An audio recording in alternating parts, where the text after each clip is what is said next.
The night everything broke open didn't arrive with fireworks or shouting.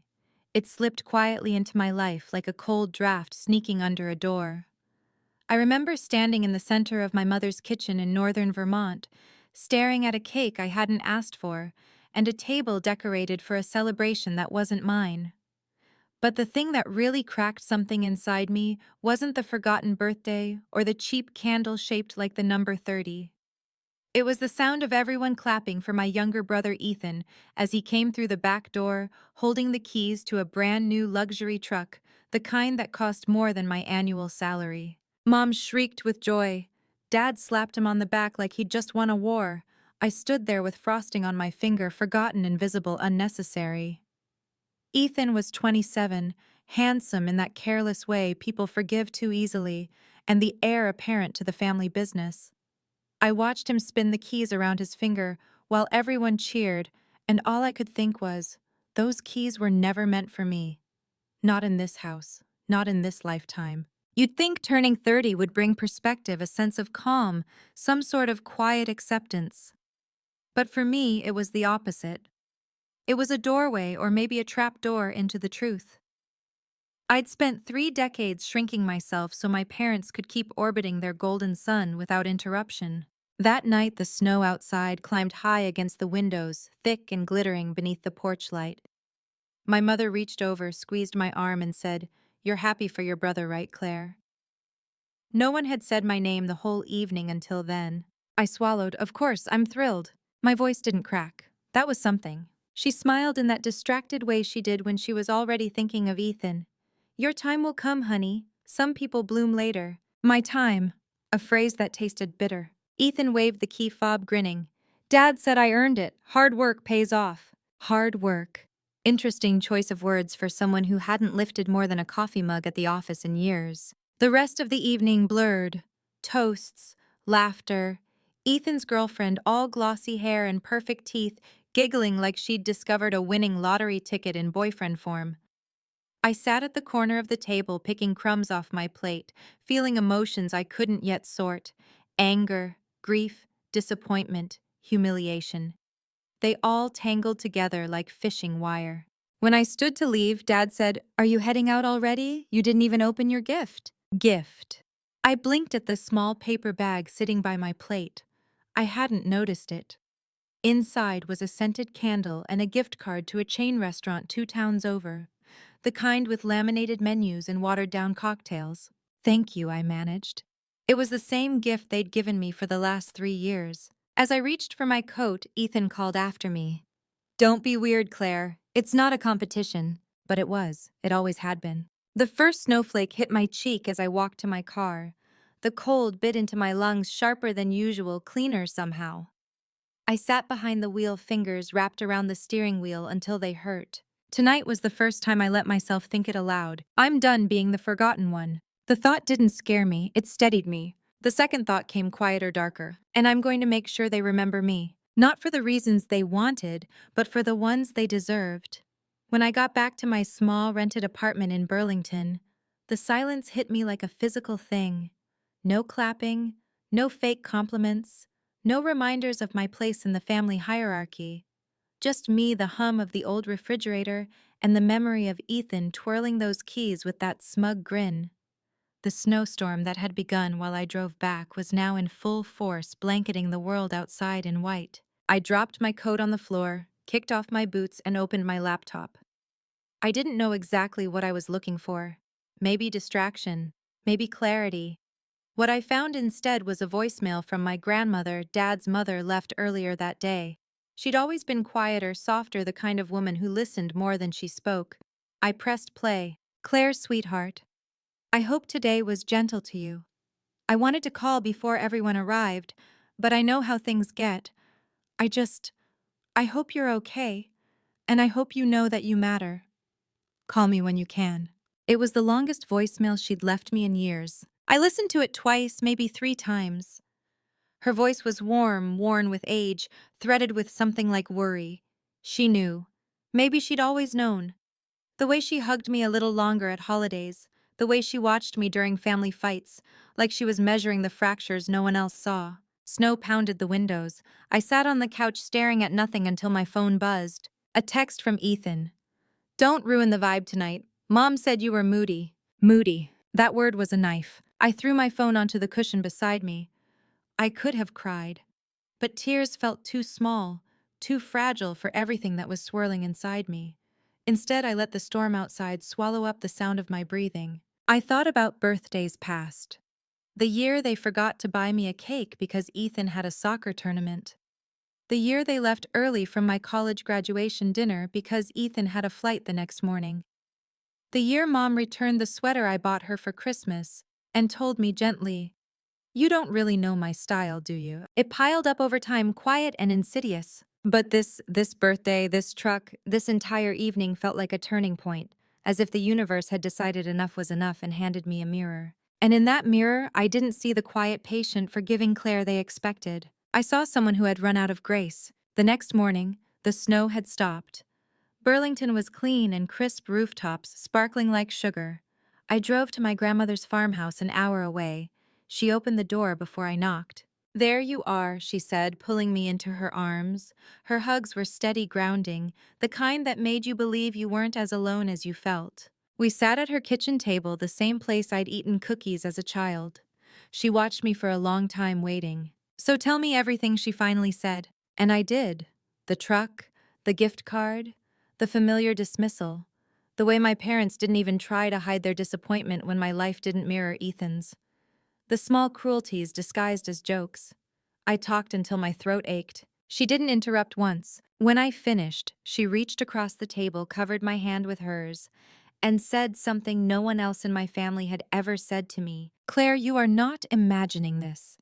They have always chosen him over you, and they always will unless something forces them to see differently." I swallowed hard. "Are you telling me to fight?" "I'm telling you," she said gently, "to stop letting them erase you." As I drove home, her words pulsed through me. Stop letting them erase you. I didn't know what I was going to do. Not yet. But I knew it would start with truth. And truth had a way of lighting fires no snowstorm could ever put out. My grandmother died 3 weeks later. The call came on a bitter Thursday morning. The kind where the cold sinks into your bones before you've had a chance to brace yourself. Dad's voice was strangely quiet when he told me. "She passed in her sleep," he said, like that explanation was supposed to soften anything. I drove to the farmhouse immediately, ignoring the speed limit, my heart thudding hard enough to crack ribs. When I arrived, her house felt wrong, still too still. Her sweater was draped over the back of the couch. Her teacup sat half-finished by the sink. It didn't look like a place where someone had died. It looked like she had just stepped out of the room and forgotten to come back. My parents were already there. Ethan, too. He was pacing the living room, complaining loudly about missing a business meeting. Mom shot me a look when I walked in. "Try not to make this harder than it already is." Harder for who? We gathered around the lawyer 2 days later in a conference room attached to the local courthouse. It smelled like old carpet and legal pads. The lawyer, a man with silver hair and kind eyes, opened a folder and began reading my grandmother's will. Most of it was expected donations to local charities, keepsakes to distant relatives, money set aside for repairs to the church roof. And then he said it. The house, the land, the savings account, all left entirely to Claire Donovan. My name echoed through the room like a dropped plate. Ethan sat forward. "Wait, what?" Mom turned in her seat, eyes narrowing. "That can't be right." Dad's jaw clenched. The lawyer continued. My client expressed clearly and repeatedly that her granddaughter Claire had been the one to care for her, to visit consistently, and to show her the love and respect she cherished. She wished for Claire to have full ownership of her estate. Mom's voice rose. This must be a mistake. She would never choose one grandchild over another. But she did, and we all knew why. My heart was pounding. My grandmother had left me everything, not out of favoritism, but out of recognition, out of truth. Ethan scoffed. "So what, you're suddenly the chosen one?" I looked him dead in the eye and said no. "I'm just the one who didn't treat her like an inconvenience." Dad stood abruptly. "We'll contest it." The lawyer folded his hands. "You can, of course. But your mother was of sound mind.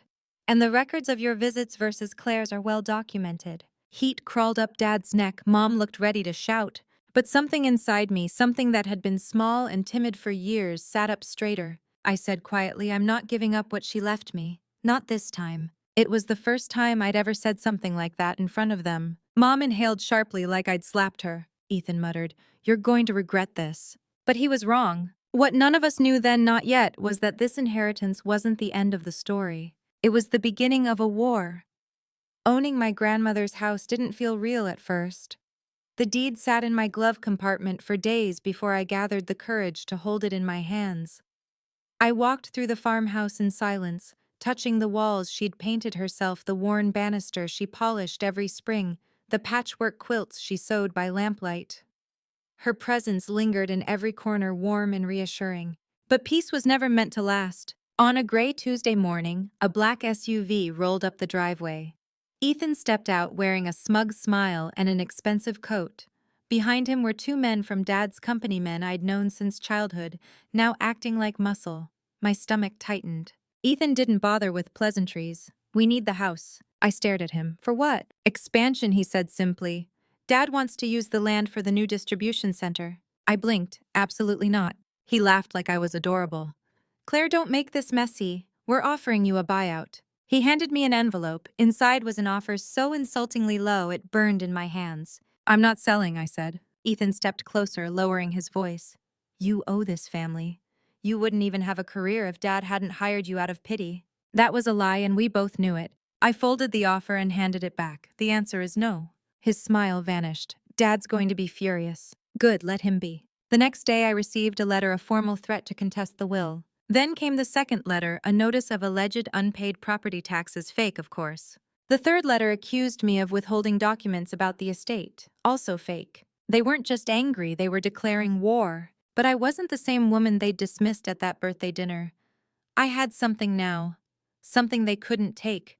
Power. One night, as I sorted through my grandmother's old files, I found a brown envelope tucked inside a cookbook. It was filled with handwritten notes, receipts, and a ledger. And on the first page, written in her looping script, "For Claire, when the time comes, you'll know what this is." I read every line, and I froze. The ledger documented financial irregularities in my parents' company, irregularities stretching back years. Transfers that didn't add up, funds routed through shell accounts, bonuses paid to employees who didn't exist. And one name appeared again and again: Ethan Donovan. I sat back, heart thundering. My grandmother had known. She'd collected evidence. She'd left it for me. My hands trembled as I flipped through the pages. This wasn't just suspicious, it was criminal. Fraud. Embezzlement. Enough to destroy the company's reputation, maybe even shut it down. And for the first time in my life, I didn't feel powerless. I felt steady, cold, focused. They had spent years reminding me of my place. Now I understood something they never imagined. I was the one holding the match, and they were standing in a house made of gasoline. The wind cut across the farmhouse that night, rattling the shutters like the house itself was bracing for what came next. I sat at the kitchen table with my grandmother's ledger in front of me, pages illuminated by the yellow glow of the old lamp she loved so much. For hours I stared at the entries, each one more incriminating than the last. Transfers labeled as consulting fees with no corresponding reports, donations to non-existent charities, quiet withdrawals made on Friday evenings just before the bank closed. All roads pointed to one person, Ethan. But it wasn't just his name. My father's signature appeared everywhere, approving transactions that had no business being approved. And my mother's handwriting appeared in notes on the margins. "Move this to Q2. Adjust for PR. Reclassify under employee benefits." They weren't spectators. They were architects. The truth settled into my bones like a winter chill. My parents had been shielding Ethan for years. Not because he was capable, but because they needed him to be the son they'd always imagined. The heir. The favorite. The one who could do no wrong. I pressed my palm flat against the ledger. My grandmother must have found these discrepancies slowly over months, maybe years. She wasn't a woman who jumped to conclusions. She watched. She listened. And when she understood what she was seeing, she did the only thing she could. She protected me the only way she knew how, by giving me the truth. I picked up my phone and called the only person I trusted outside of her, Anna. Anna and I had met in college. She'd become a forensic accountant, which always amused her because she said she liked numbers more than people. She answered on the third ring. "Claire." "It's almost midnight. What's wrong?" I hesitated. Can you come over? It's important. And it can't wait. Her voice sharpened. I'm on my way. When she arrived, snow clung to her coat like glitter. She kicked off her boots, walked straight to the table, and said, "Oh God, you've got that look." What look? The one you get when you're about to make a decision you can't unmake. I pushed the ledger toward her. She opened it. Her eyebrows rose on the first page and climbed higher the deeper she read. Claire, this is serious. I know. She tapped one page. This isn't sloppy bookkeeping. This is calculated and stupid. Very stupid. Ethan did all this, most of it. Your parents signed off on all of it. Anna leaned back, exhaling. If this gets out, the company won't survive. They could face criminal charges. My fingers tightened around my mug. Good. Anna studied me. So what do you want to do? The question hung between us. Heavy. Dangerous. I should report it, I said. You could, but that's nuclear. You're talking lawsuits, audits, possible prison, and your entire family's reputation would be obliterated. I swallowed. Isn't that the point? Anna stared at me for a long time. Then she closed the ledger gently. You don't want vengeance, Claire. Not really. I laughed, sharp and humorless. How do you know? Because I've known you for over a decade. You want justice, and you want them to see you. That last part, the part she didn't say aloud, hit me hardest. You want them to regret what they did. I didn't respond. She leaned forward. Whatever you decide, I'll help you. But you have to choose burn them to the ground, or let them walk into the fire themselves. I didn't sleep that night, not even for a moment. I lay awake listening to the wind scrape across the windows and imagined every possible outcome: the confrontation, the fallout, the headlines, the silence afterward. By sunrise, I knew exactly what I would do. I wasn't going to the authorities. Not yet. First, they would see who they'd underestimated. First, they would understand that I wasn't their afterthought. They had built their kingdom on lies. Now I was going to shake the ground beneath it. Not to destroy them, though. Part of me wanted that too, but to force them to finally, painfully, unmistakably see the daughter they tried so hard to erase. And the best part? They would never see it coming. 2 days later, my parents invited me to Sunday dinner. The timing wasn't a coincidence. They'd been calling nonstop since I refused to sell the farmhouse. Messages dripping with false concern. Claire, we just want to talk. Claire, you're being emotional. Claire, this isn't how family behaves. Family behaves, I repeated under my breath as I parked in front of their oversized colonial house. The driveway was lined with perfectly plowed snowbanks. The wreath on the front door looked expensive and lifeless. I stepped inside without knocking. Mom looked up from arranging a platter. Claire, you're early. No, I said, you're late. Her smile faltered. Dad entered from the den wearing the same stern expression he used on employees. Claire, come sit. We need to discuss the estate. Of course they did. We gathered in the dining room. Ethan lounged back in his chair like he owned the place, which apparently he believed he should. The chandelier sparkled above him, reflecting off the stupid gold ring he always wore. Mom cleared her throat. Your father and I have decided to contest the will. I folded my hands. Why? It's unfair, she said simply. Unfair. A word I'd waited my whole life to hear them use, and still somehow it was pointed at me. Dad clasped his hands together. Your grandmother wasn't thinking clearly. You know how sentimental she gets. God, I corrected, she's gone. He looked irritated. Claire, don't be dramatic. I inhaled slowly, letting the burn settle low in my chest. I expected this. What I didn't expect was how calm I felt. We're offering you a revised agreement, Dad continued. You'll sell the property to us. We'll add a small percentage to the offer. Small was generous. The number he quoted was barely above the county assessment, miles below its real value. I said nothing. Ethan smirked. It's a good deal, Claire. Seriously, don't overplay your hand. My hand? If only he knew. Dad leaned forward. This is the best choice for everyone. Everyone meaning them. I looked at each of them in turn. Mom's tightly pursed lips, Dad's impatient stare, Ethan's smug confidence. They truly believed I would fold. I reached into my bag and placed the ledger on the table. Mom frowned. What's that? Something Grandma left me, I said. Something I thought you should see. Ethan scoffed. Her recipes? No! I opened it to the first page and watched their faces change. Mom's hand flew to her mouth. Dad went pale.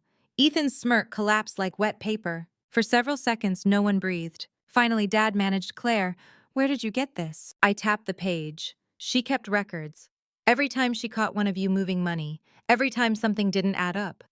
Every time Ethan approved transfers he had no authority to approve. Ethan's voice rose. You don't know what you're talking about. Mom whispered, oh my God. Dad swallowed hard. Claire, listen, this isn't what it looks like. It looks like fraud, I said. Ethan slammed his fist onto the table. You can't prove anything. I smiled slightly. I don't have to. Grandma already did. Silence again. Heavy. Crushing. Finally, Dad spoke. What do you want? There it was. The sentence I never thought I'd hear from him. What do I want? I want acknowledgement, I said. That she left the house to me because I was the only one who treated her like family. I want you to stop trying to steal it. And I want you to understand something very clearly. They watched me like the room was shrinking. If you come after me again, legally, financially, publicly, this ledger goes to the board. And then to the authorities. And then to every donor who's ever believed a word you've said. Mom's voice cracked. Claire, you wouldn't. Try me. The fear in their eyes wasn't just fear of consequences. It was fear of me. The daughter who never raised her voice. The daughter who never caused trouble. The daughter who knew everything now. I stood. Dinner smells lovely, but I'm not staying. As I walked out, Ethan spat. You think you've won. You think this makes you powerful. I paused in the doorway. No, I said, this just makes us even. Then I left them in that glittering dining room, choking on the truth they never saw coming. The days following that confrontation were strangely quiet. Too quiet. I expected retaliation, angry calls, threats, maybe even an unexpected visit from Dad's lawyers. But nothing happened. Not one word, not one message, not one passive-aggressive voicemail from Mom telling me she was disappointed. At first it felt like peace, then it felt like suspicion. Because my family didn't back down. Not ever. They weren't known for silence, they were known for pressure. So when they suddenly vanished into polite absence, I knew something was wrong. The first sign arrived on a Thursday morning in the form of a letter. A formal notice that my position at the family company, yes, I still technically worked there despite keeping my distance, was being evaluated for redundancy. Redundancy. I'd built half the outreach programs they bragged about in press releases. I drove to the office, marched straight past the receptionist, and opened the door to my father's office without knocking. He didn't look surprised to see me. Claire, he said calmly, sit. No. He sighed. I should have known you'd react like this. React, I repeated. You're firing me because I wouldn't give you Grandma's house. We're reorganizing, he corrected. You're retaliating. It's not retaliation, he said, folding his hands. It's practicality. You're punishing me. He didn't answer. He didn't have to. My eyes drifted to the picture on his desk, our family at Ethan's high school graduation. Ethan in the center. Me on the edge, half blocked by a balloon. You used to be the reasonable one, he said, shaking his head. I don't know what's gotten into you. I leaned forward. You did this to yourself. His jaw tightened. Watch your tone. I laughed. What are you going to do? Fire me twice? He stood abruptly, voice rising. Enough. That single word snapped through the room like a whip. For the first time, I didn't shrink. I said, you're scared. He froze. You're scared because I have something you can't control. Something you can't spin. Grandma trusted me. She didn't trust you. And you know exactly why. He stared at me like he didn't recognize the woman in front of him. I left the office before he could respond. Outside, I dialed Anna. They're making moves, I said. They're coming for me again. Her voice sharpened. Then we go bigger. Bigger, Anna exhaled. Claire, your parents' company isn't just sloppy, it's structurally rotten. If you expose what we found and what else we might find, the fallout will be catastrophic. Good. She hesitated. Are you sure you want that? I looked at the office building behind me. The walls inside filled with people who had whispered for years about favoritism, about mismanagement, about Ethan being untouchable. I don't want to ruin innocent people, I said softly. I just want the truth. Anna's voice warmed. Then let's get the truth. We spent the next week gathering every document my grandmother left, cross-referencing them with public filings, company financials, and anything Anna could access through legal databases. Patterns emerged. Patterns so blatant I couldn't believe no one else noticed unless they had, and silence was easier. But I needed more. Something undeniable. Something I could show a room full of people without anyone being able to twist it. And then I remembered something: the annual Winter Gala. An event hosted by my parents every year. An event attended by donors, partners, clients, and half the community. An event where they always showcased a slideshow about the company's accomplishments. A slideshow handled by me. A slow smile spread across my face. Anna raised a brow. Claire, What are you thinking? I'm thinking it's time they see the truth, I said. Every single one of them. And we're going to let them see it in the one place my parents feel safest, the gala. The night of the winter gala sparkled like it had been dipped in ice. Strings of white lights stretched across the ballroom ceiling, and the chandeliers cast warm, honey-colored reflections across the polished floor. My parents spared no expense that year, fresh pine arrangements, champagne flowing freely, classical musicians in tuxedos performing near the stage. Perfect, beautiful, fragile as glass. I arrived wearing a simple black dress, more understated than the sequined gowns around me, but when I walked in, conversations dipped. Not because I looked remarkable, but because my family had been whispering. Mom approached with a tight smile. Claire, you made it. Of course, wouldn't miss it. I could see the tension in her collarbone, the fear behind her eyes. Good. She should be afraid. She'd been waiting for the other shoe to drop since the moment I showed them the ledger. Dad approached next, stiff and formal. Let's keep things civil tonight. We will, I said, as long as everyone's honest. His jaw tightened. Ethan appeared, of course, smug expression back in place, dressed in a suit that probably cost more than my rent.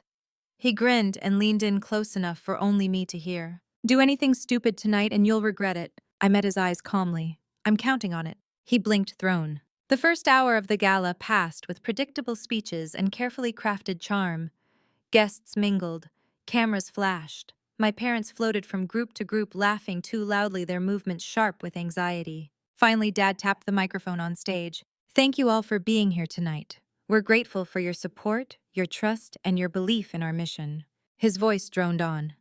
I waited at the tech booth, the remote in my hand. A technician stood nearby. You sure you want to handle the slideshow yourself? He asked. Yes, I said with a steady voice. They asked me to run it. The first slide appeared, the company logo glowing bright on the massive projection screen. Applause followed. Pictures of charity drives, food distribution events, employee appreciation days. More applause. Then the next cue loaded. The technician frowned.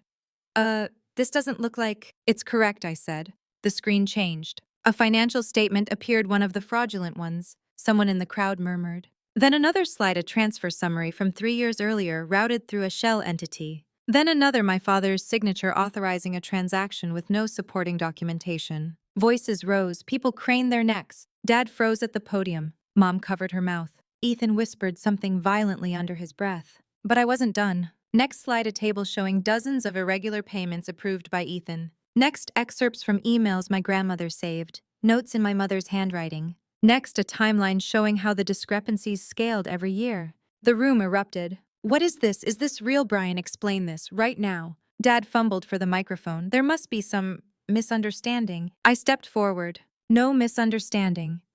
These documents came from my grandmother.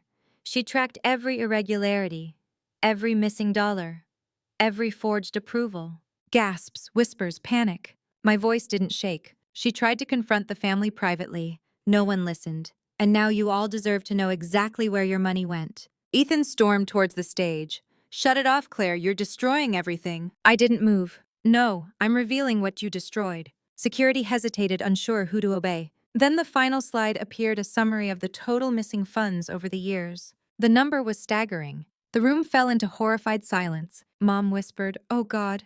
Dad looked like a man watching his empire collapse in slow motion. Ethan was shaking with rage. I stood in the center of it all, calm as the snowfall outside. For years you treated me like I didn't matter, I said. Like my voice was optional. Like my worth depended on how well I stayed quiet. But I'm done being quiet. Every eye in the room was on me. And trust me, this is only the beginning. The winter gala ended in chaos. Voices rising, phones out, donors demanding explanations, board members huddled in corners with faces so tight they looked carved from granite. But I didn't stay to watch it unravel. I left as soon as the last slide faded to black. I walked out into the cold Vermont night, my breath rising like smoke, the stars sharp against the dark sky. My heels crunched through fresh snow as I made my way to my car, and for the first time in my life I felt weightless. Not relieved, not triumphant, just free. The drive back to the farmhouse was quiet, except for the hum of the engine. My phone buzzed, almost nonstop calls from my parents, from Ethan, from numbers I didn't recognize. I ignored all of them. When I reached the farmhouse, I exhaled into the silence. The old wooden floors creaked beneath my boots. I hung up my coat and walked into the kitchen, where the lingering smell of my grandmother's cinnamon soap always made the air feel warmer. Her ledger sat on the counter exactly where I'd left it. I placed my hand on it, my anchor, my shield, and whispered, "You were right. They needed to see, too." But the truth, once released, has a way of echoing longer than expected. Early the next morning, someone pounded on my front door. Not a polite knock, a violent, desperate hammering. I opened it to find my mother standing on the porch in a coat thrown over her nightgown. Her hair was disheveled, mascara clung to her lashes. Behind her, the driveway already filled with fresh snowflakes. "Claire," she said, her voice cracking, "what have you done?" I stepped aside. "Come in." She didn't remove her boots. She didn't look around. She stood in the center of the living room as if afraid the walls might swallow her. "Your father hasn't slept," she said. "The board called an emergency meeting. Contracts are being frozen. People are resigning. Do you understand what you've caused?" "Do you understand what you allowed?" I countered. She flinched. "You think exposing this helps anyone?" she said, gripping her coat. "We built that company from nothing. It supports families. It supports this town. It supports you, or did. My grandmother supported me more than you ever did." Her jaw tightened. "Don't bring her into this." "She brought herself into this," I said. "She left me the truth because she didn't trust you with it." Her face crumpled. "Claire, you humiliated us in front of everyone." "No," I told her gently. "You did that yourselves." I just held up the mirror. For a moment, her eyes glistened, sadness or fury, I couldn't tell. Maybe both. "Please," she whispered, "withdraw your claims. Tell the board it was a misunderstanding. If you don't, everything your father built will collapse." I stared at her. "I didn't file anything," I said. "I didn't contact the board. I didn't contact the press. All I did was show what was already true. The rest is on you." She blinked as if realizing she had nothing left to bargain with. Her voice softened unexpectedly. "Why are you doing this to us?" "Because I said you did it to me, for 30 years. Her expression froze. And then slowly she turned and walked out the door without another word. I watched her drive away, her taillights glowing through the snowfall until they disappeared. I wasn't numb. I wasn't triumphant. I was simply steady. But victory can be a dangerous illusion. 2 hours later, my phone buzzed again, this time with a message from Anna, "Call me now." Her tone shook something loose in my chest. She answered on the first ring. "Claire, you need to sit." I sat. "The board's investigating everything," she said quickly. "Not just the transactions you showed. They're looking deeper, much deeper, and they found something else." I swallowed. "What?" "A transfer. A big one. One your grandmother didn't catch." "How big?" She hesitated. "Millions." My breath stopped. "Routing documents show Ethan initiated it." Anna continued. "But there's a second signature on the authorization. My father." "Not your father." My stomach dropped. I whispered the only other name it could be. "My mother." Anna exhaled. "Claire." It wasn't small-scale corruption anymore. It was full-blown embezzlement. The air around me thickened. Anna's voice softened. "I'm so sorry." Suddenly, the truth wasn't just a weapon. It was a bomb. And it had only begun to explode. By the following morning, the town was humming with rumor.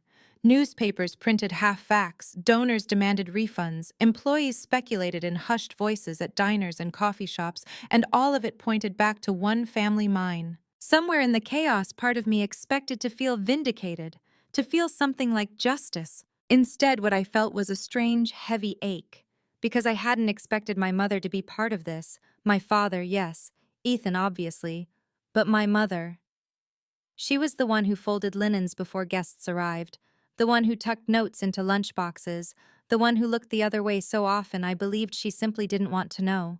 But she had known. And she had signed her name anyway. That afternoon, a black sedan I recognized turned into my driveway.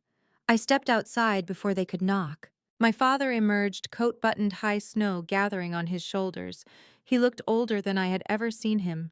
Gray, edging deeper into his hair, the lines on his face carved sharper. "Claire," he said quietly, "we need to talk." I folded my arms. "About what?" "The investigation. The missing millions. Or the fact that you didn't stop Ethan when you had the chance." He didn't answer any of those questions. Instead, he asked, Will you come with me? I hesitated. Where? He took a long breath. To the house. Your mother isn't well. My chest tightened. She had always been fragile beneath the surface anxiety woven into her movements, her thoughts, her sighs.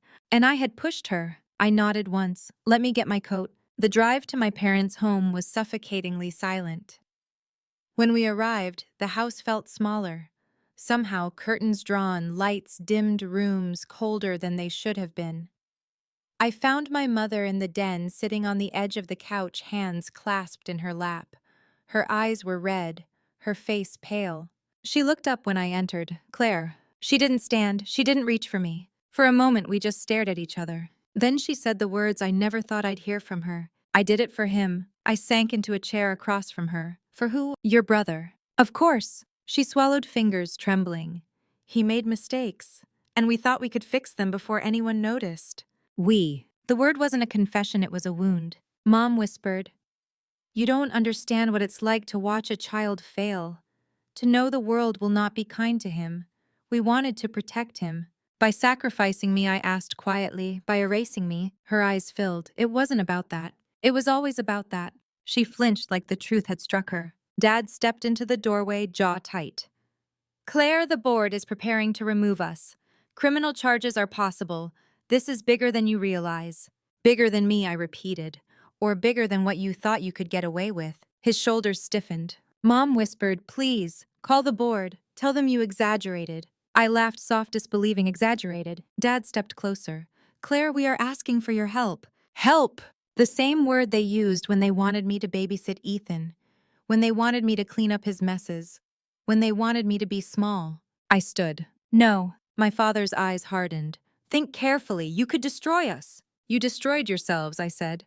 "I just stopped pretending not to see it." My mother covered her face. "Claire, please, don't do this." But I wasn't doing anything. The truth was doing it for me. I turned toward the door. And for the first time in my life, neither of them tried to stop me. The investigation escalated faster than anyone predicted. A full forensic audit began. The company's accounts were frozen. State officials arrived with sealed files and serious expressions. Rumors swirled, indictments, depositions, court dates. And through it all, reporters gathered like vultures outside my parents' once impenetrable home. I stayed at the farmhouse. Some nights I didn't sleep. Some nights I walked the snowy fields and imagined my grandmother beside me, her voice calm as she'd say, "Truth always finds a way out, Claire. You just open the door." But not everything felt like victory. One evening, just before dusk, I heard a car engine rumble up the driveway. I stepped outside and found Ethan climbing out of his truck. Except it wasn't his truck. The luxury one was gone, repossessed by the bank. He looked rougher than usual. Hair uncombed, eyes bloodshot. His confidence stripped to bone. "What do you want?" I asked. He stopped a few feet away. Snow fell between us. "I didn't come to fight," he said. "Then why are you here?" "Because it's over, Claire. Everything's over." He laughed, but there was no humor in it. "The board removed Dad this afternoon. Mom's lawyer wants her to negotiate a plea deal. And me. There's talk of charges, real ones." I crossed my arms. He kicked at the snow. "I know you think I deserve it." I didn't respond. He looked up at me, and for the first time in my life, I saw fear in his eyes. Real fear. "I made mistakes," he said. "Big ones. But I didn't think they'd come after me. I thought Dad would fix it like he always did." That was the problem. He swallowed. "Did you want this?" "No," I said honestly. "I didn't want any of this. I just wanted you all to stop pretending nothing was wrong." He exhaled shakily. "Well, you got your wish." For a moment, neither of us spoke. Snowflakes drifted onto his shoulders. He looked smaller somehow. Finally, he said, "Do you hate me?" I closed my eyes for a second. "I don't hate you, Ethan. I hate who you became because no one ever held you accountable. And I hate that they let you take everything while expecting me to say thank you." He nodded slowly. "I can't fix anything, can I?" "No," I said softly, "you can't." He stood there a long time. Then he turned toward his car. As he opened the door, he paused. "Claire." "Yes." "For what it's worth, I'm sorry." I watched him drive away. I didn't forgive him, but I heard him, and that was enough. The final weeks of winter slipped by quietly. Investigators took statements. Lawyers drafted agreements. My parents were formally removed from every position they held. Criminal charges were reduced through negotiations, but their reputations carefully built over decades were gone. What remained was a family exposed, fractured, and forced to face a truth they had spent years avoiding. One morning, my father called. His voice was small. "Claire, the plea deal is finalized. We'll have to repay a substantial portion of the funds. We're selling the house." I nodded even though he couldn't see me. He hesitated. "I thought you should know before it becomes public." "Thank you," I said. He paused. I'm sorry." 2 words I never expected to hear from him. But the remarkable thing was, they didn't feel like victory. They felt like closure. Spring arrived slowly in Vermont.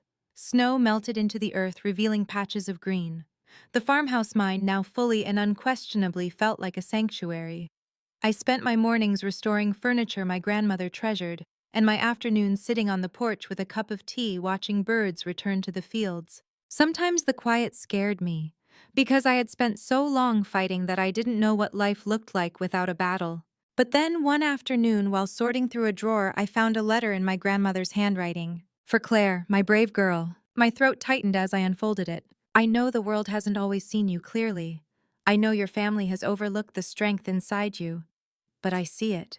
I always have. And someday you will too. When that day comes, don't be afraid of the space you take up. Don't shrink. Don't apologize for being the one who stands in truth. It may cost you, but it will also free you. Live boldly.